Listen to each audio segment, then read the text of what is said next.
Entonces, quisiera comenzar mostrándoles lo primero, esta imagen, donde aparece este cuerno, que es en forma de trompeta. Voy a explicar por qué lo pongo aquí. La palabra jubileo viene del hebreo Yobel, y también viene de la palabra júbilo, en latín, jubilum. Júbilo es alegría y gozo, un año de gozo. Pero esa misma palabra viene de esta raíz hebrea, que es el Yobel, que es el nombre de este cuerno, y que no es un instrumento musical. El Yobel es un instrumento para anunciar el inicio de un tiempo santo. Si ustedes van ahora, yo que tengo esa dicha de vivir en Jerusalén, pero más que haya guerra en este momento, siempre es una dicha estar en la Tierra Santa. Y allí los viernes, al caer la tarde, se escucha el shofar, que sería el nombre propiamente del cuerno, o del Yobel, y al escucharse ese sonido significa que inicia el día santo, el sábado o el Shabbat. Y entonces es un anuncio de un inicio de un tiempo santo. Entonces el jubileo es el anuncio o el inicio de un tiempo santo, y en este caso de un año santo, no de un día santo, sino de un año santo. Nosotros tenemos días santos, ¿no? Por ejemplo, en fechas especiales, en una solemnidad de la iglesia, especialmente tenemos el día de la Navidad, el día de la Pascua, la Semana Santa. Tenemos tiempos santos en el año, ¿no? Días muy especiales que consideramos que ese día hay una acción de Dios especial. Vamos a la iglesia celebra de manera especial. Bueno, pues así como hay días santos o Semana Santa, también tenemos año santo.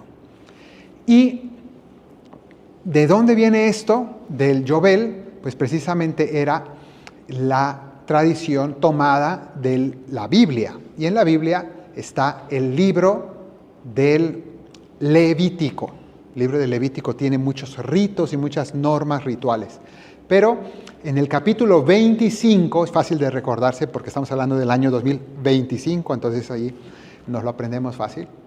En el capítulo 25 del libro del Levítico habla acerca del año santo, que es un año que aparece allí en la Biblia. ¿Y en qué consistía este año? Era un año de reinicio de todo el orden social y religioso. Reinicio, que más o menos la palabra reinicio nos suena al computador, cuando uno ya se empieza a hacer muy lento, entonces uno lo reinicia para que vuelva otra vez a funcionar bien. Bueno, pues también ocurre con la vida y con el orden social y con el orden de la iglesia. Bueno, pues en el caso de la Biblia habla de todo el orden social del pueblo de Israel. ¿Y cada cuánto se hacía esto? Bueno, pues en la Biblia y en el pueblo judío, el número fundamental, el número más especial y más simbólico es el número 7. Y de hecho es el primer número que aparece en la Biblia en cierto sentido, porque habla de que la creación hecha en 7 días. Nosotros organizamos el mundo y la vida en semanas. La semana, que es conjuntos de 7 días, es una invención de los judíos y de la Biblia. Es un asunto religioso, ¿no? Que ha pasado a ser un tema ya de uso común, pero es un asunto religioso. ¿Y por qué? Porque el 7, la palabra en hebreo 7, Sheva, es al mismo tiempo, significa 7 y significa alianza o pacto. Entonces, los 7 días son recordarle al Señor su pacto con su pueblo. El hecho de que todo el mundo es un pacto con Dios, una alianza con Dios de amor. Él está para nosotros, pero nosotros también estamos para Él. Entonces ese 7 tiene muchos significados y la Biblia está lleno del número 7. Y así como hay semanas de 7 días, conjuntos de 7 días, llamamos semanas, también cada 7 años, hay como unas semanas de 7 años, semanas de años. Y cada 7 años se manda en la Biblia hacer descansar la tierra. Es un ciclo agrícola. Entonces había también unos mandatos de descansar la tierra, las cosechas y varias cosas. Pero el momento más santo de todos era el conjunto de 7 semanas de años. Es decir, 7 veces 7 años. 7 por 7, 49. Entonces, 49 años pasan. Y después de 49 años viene el año número 50. Entonces, cada 50 años se reinicia todo el orden social. Ese es como el sentido que le da la Biblia. Y entonces, cada 50 años había que reorganizarlo todo. Y eso sí, en el momento de este Yobel, de este momento santo, de este año santo, cada 50 años, según la Biblia, entonces se perdonaban a muchos presos, se perdonaban muchas deudas, se devolvían muchas cosas a sus propietarios, las tierras se redistribuían equitativamente para que no hubiera grandes latifundistas y gente que no tuviera propiedad, se repartía de nuevo todo para volver a reiniciar el orden social y volver a funcionar correctamente todo lo que se había desordenado en los últimos 50 años. Entonces, este era el sentido bíblico. En realidad, en tiempos de Jesús ya no se podía vivir esto, ya no se hacía. Estamos hablando de tiempos del Antiguo Testamento hasta antes del exilio, de la invasión de los asirios, ¿no? Entonces, ya desde esa época ya no se pudo celebrar porque esto implicaba que lo tuviera que celebrar todo el pueblo de Israel y después que se dividieron los reinos y hubo mucho desastre, solo quedó escrito en la Biblia. Pero era algo que estaba allí. Bueno, ese es el Antiguo Testamento. Entonces, acabo de hablar de cómo lo hacían los judíos y cómo celebraban esto. Hoy ellos tienen otra manera de vivir estas cosas, pero esa es la base, el trasfondo bíblico de lo que nosotros hacemos. Ahora bien, resulta, ahora vamos a pasar ya a tiempos nuestros, a tiempos de la iglesia. Resulta que después había una práctica que en el medioevo se empezó a promover cada vez más, como una manera de reiniciar no el orden social entero, sino la vida personal. Las personas buscaban un modo de reiniciar su vida. Todos tenemos experiencia de que la vida se nos puede ir desordenando. Y muchas personas sienten la necesidad de tener una oportunidad de hacer un borrón y cuenta nueva, ¿no? De volver a empezar en muchas cosas y de poder enmendar sus pecados y de poder tener una vida nueva, ¿no? Entonces, ¿cuál era esa práctica que se empezó a hacer cada vez más en el medioevo? La práctica de la peregrinación.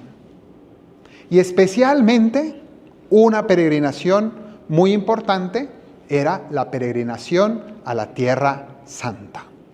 Entonces, allí, bueno, esta es una imagen del Santo Sepulcro, es la Basílica del Santo Sepulcro.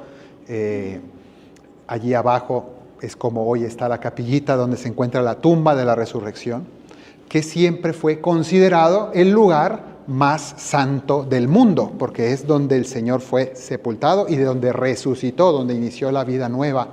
Entonces, el sueño y el anhelo de todo cristiano siempre fue el poder una vez en la vida poder visitar y poder estar y poder tocar este lugar.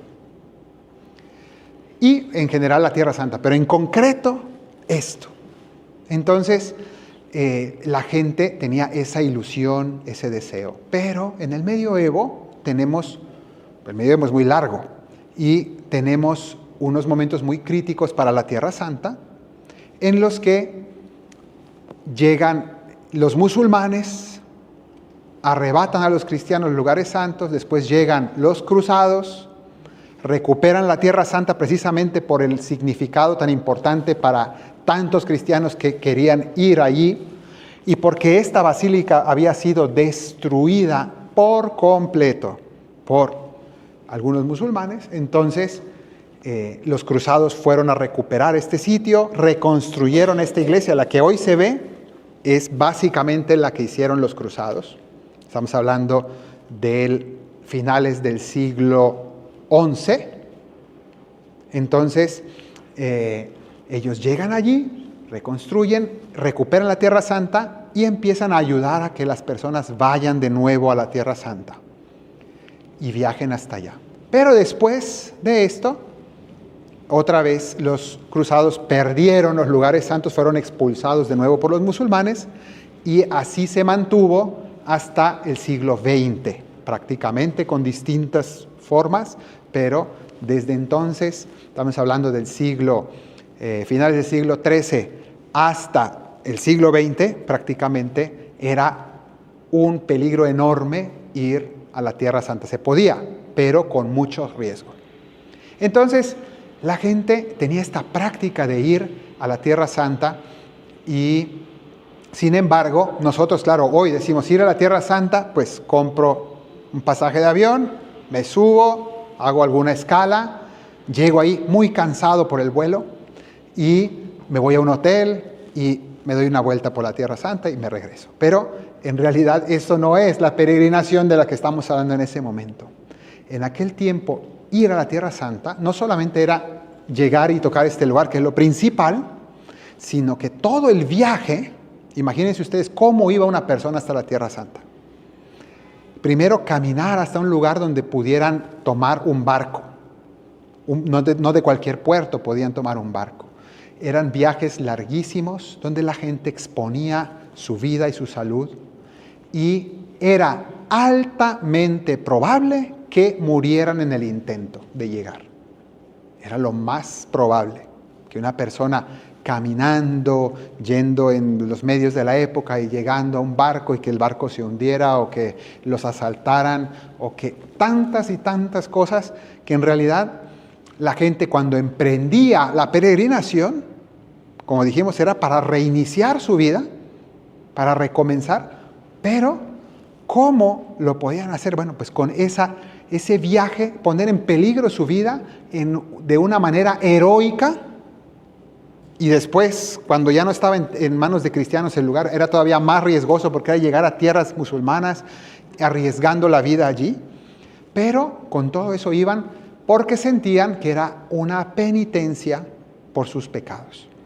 De manera que la práctica de la peregrinación, especialmente a la Tierra Santa, se convirtió en una práctica de penitencia que era visto como una indulgencia plenaria que te perdonaba todos tus pecados. Claro, uno se confesaba, pero luego purgaba sus pecados con todo ese viaje y llegando allí, el hecho de estar en el lugar santo se sentía casi como un nuevo bautismo, como algo, como recuperar la inocencia perdida y como volver a nacer. Entonces ahora nos vamos entendiendo lo que significaba esto. Pero, como les he narrado un poco la historia, resulta que estos lugares santos cada vez fueron más y más inaccesibles e inseguros, hasta el punto que se convirtieron en casi imposibles de visitar.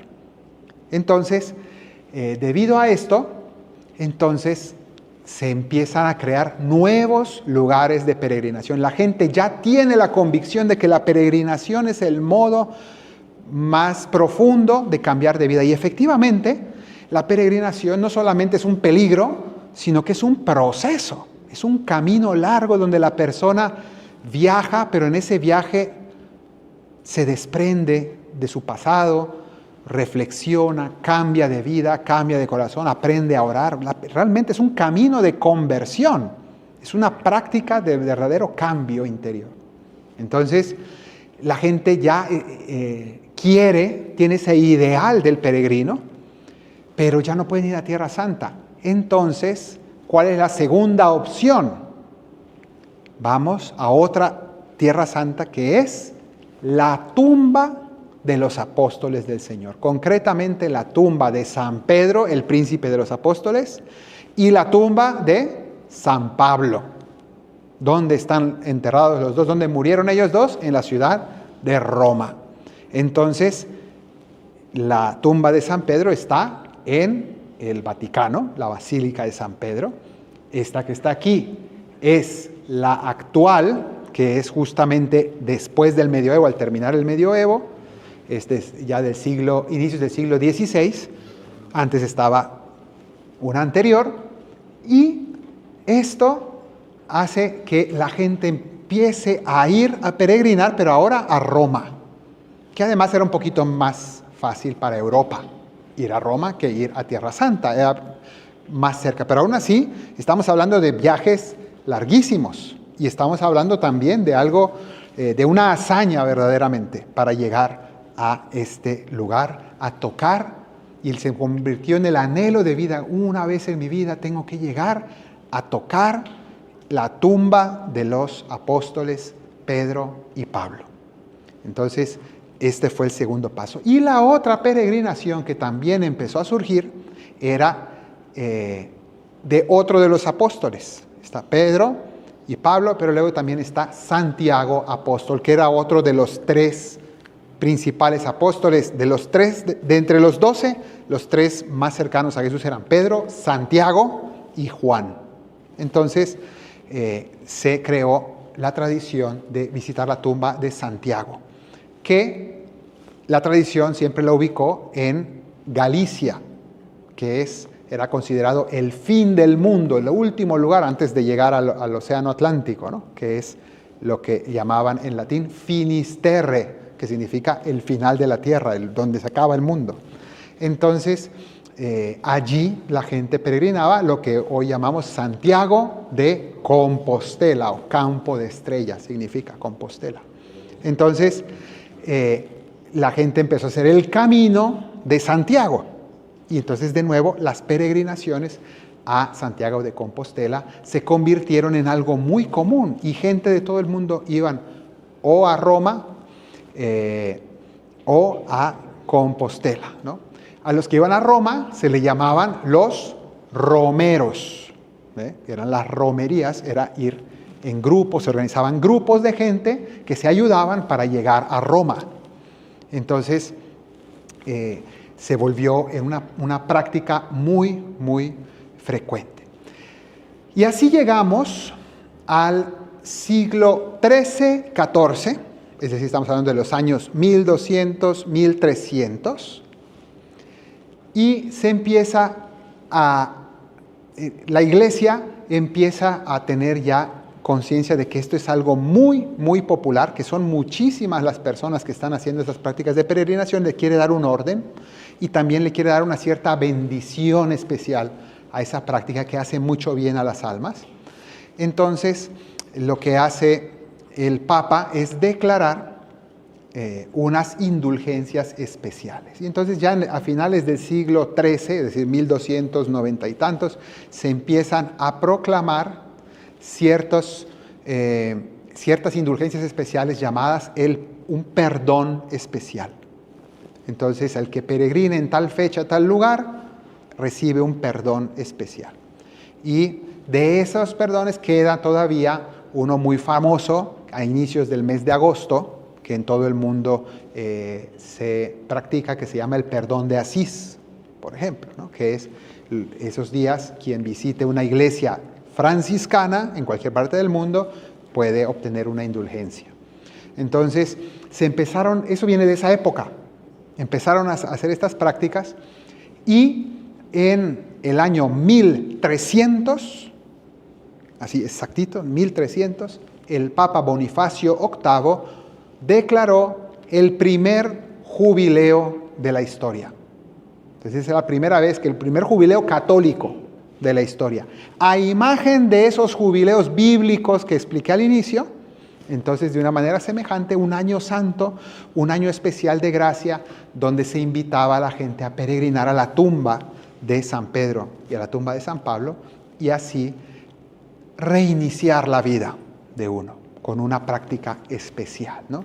Porque en el fondo pues era visto como salir de mi vida, hacer una pausa grande y cambiar toda mi dinámica de existencia y dejar atrás el pecado.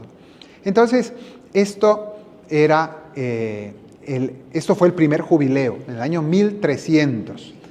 Y se empezó a hacer primero cada 100 años, después cada 50 años. Y con el tiempo y la afluencia de gente, un papa decidió que esto se iba a hacer cada 25 años. ¿Para qué? Para que a gran mayoría de los seres humanos les tocara la oportunidad al menos de vivir un jubileo durante su vida y poder tener esa oportunidad de tener un reinicio profundo, de volver a la conversión. Entonces, desde esas épocas hasta el día de hoy, la Iglesia mantiene la práctica de que cada 25 años hay un jubileo. Es decir, siempre en el cambio de siglo, y después al año 25, al año 50, al 75 y otra vez, ¿no? Entonces, nosotros tuvimos un jubileo en el año 2000. Y, sin embargo, uno diría, bueno, el siguiente va a ser el del 2025. Sí y no, porque esos son los jubileos ordinarios y luego los papas pueden también proclamar un jubileo extraordinario, es decir, fuera del ordinario. Y en este caso el Papa Francisco ya lo hizo. Hace unos años tuvimos el jubileo, que fue en 2018, si no me equivoco, el jubileo de la misericordia, Año Santo de la Misericordia. Entonces, para esa ocasión, ahora explicaré esta práctica, entonces lo que es la puerta santa. Entonces, esta foto es para aquella ocasión y volveremos a ver algo similar a finales de este año, cuando inicie el jubileo ordinario.